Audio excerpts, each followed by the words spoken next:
না না ঠিক আছে, তোমার এটা অনেক স্কোপ। আমি এখানে দুটো ছবি edit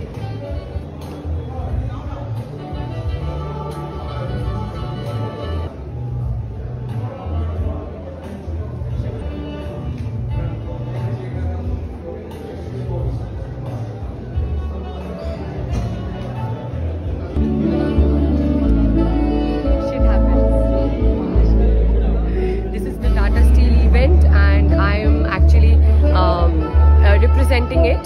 as the face of the event আর আজকে launch so it's a very very special day